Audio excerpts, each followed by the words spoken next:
നമ്മൾ ജീവിതത്തിൽ ചെയ്തു പോയ തെറ്റുകുറ്റങ്ങൾ പൊറുക്കാൻ ഏറ്റവും എളുപ്പമുള്ള പരിപാടി എന്താണ്? നമ്മൾ ജീവിതത്തിൽ ചെയ്തു പോയ ഹറാമുകൾ, തെറ്റുകുറ്റങ്ങൾ പുറത്തു കിട്ടാൻ ഒരു റിസ്ക്കും ഇല്ലാത്ത എന്തെങ്കിലും കാര്യം ലോകത്തുണ്ടോ? ഉണ്ട്.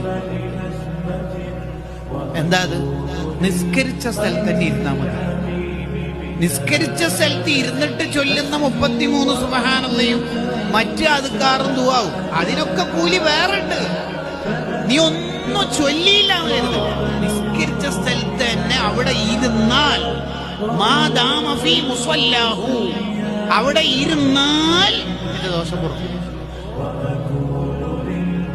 ബുഖാരിയുടെ ഈ ഹദീസിനെ വിശദീകരിച്ചുകൊണ്ട് ഇബ്നു ബത്വാൽ റളിയല്ലാഹു അൻഹു പറയുന്നതാണ് ബുഖാരിയുടെ വ്യാഖ്യാനത്തിൽ, ലോകത്ത് ഒരു അധ്വാനം ഇല്ലാതെ ദോഷം പൊറുക്കാൻ പറ്റുന്ന അമലാണ് നിസ്കരിച്ച സ്ഥലത്ത് തന്നെ ഇരിക്കുക എന്ന് പറയുന്നത്.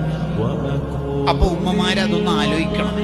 വെള്ളം ചൂടാക്കാൻ വെച്ച് ചായപ്പൊടി ഇടാൻ പാകത്തിലാകുമ്പോഴേക്ക് 2 റക്അത്ത് നിസ്കരിച്ചിട്ട് വരാം എന്ന കണക്ഷൻ, ടച്ച് ഫ്ലൈറ്റ്, ടച്ച് ട്രെയിനായി നമ്മളെ നിസ്കാരത്തെ ഒരിക്കലും കണക്ട് ചെയ്യരുത്. അങ്ങനെ ചെയ്യരുത്. വേറെന്തെങ്കിലും ചെയ്യുന്നതിന്റെ ഇടയിൽ പോയി നിസ്കരിക്കുക, നിസ്കാരം കഴിഞ്ഞ ഉടനെ അത് ചെയ്യാം എന്ന് വിചാരിച്ചാൽ നമുക്ക് ആ ഇരുത്തത്തിന് അത്ര ഊക്ക് കിട്ടൂല. വേഗം എണീക്കാൻ ഇങ്ങനെ വസ്വാസ് വന്നുകൊണ്ടിരിക്കും. ഫർളാണെങ്കിലും സുന്നത്താണെങ്കിലും നിസ്കരിച്ച സ്ഥലത്ത് തന്നെ കുറച്ച് അധിക സമയം ഇരിക്കാൻ നമ്മൾ ശ്രദ്ധിക്കണം. എങ്കിൽ നമ്മുടെ ദോഷങ്ങളൊക്കെ പുറത്തു.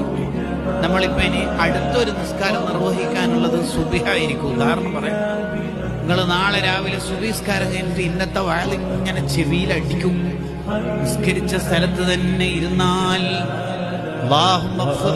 മലക്കളുടെ ദുആ ഉണ്ടാകും.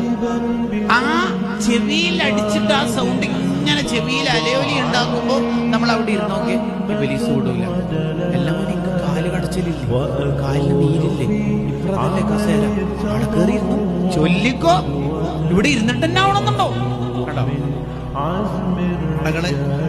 എന്തെങ്കിലും തിരക്ക് പറഞ്ഞ് അസൗകര്യം പറഞ്ഞ് നമ്മൾ അവിടുന്ന് എഴുന്നേൽപ്പിക്കും ഇബ്ലീസ്. കാരണം ഇബ്ലീസുകാരിയായിട്ട് നമ്മളെ കൊണ്ട് തെറ്റേൽപ്പിച്ചത് മൂപ്പരെ കൂടെ നരകത്തിൽ കമ്പനിയായിട്ട് പോകാനല്ല. ഈ ദോഷം പുറത്താലും മൂപ്പര് കുടുങ്ങിയല്ലോ, ഒറ്റക്ക് കൊണ്ടുവരും. അതാണ് നിസ്കരിച്ച സ്ഥലത്ത് തന്നെ ഇരിക്കണം. മലക്കളെ ദുആ ലഭിക്കാൻ അതൊരു കാരണം.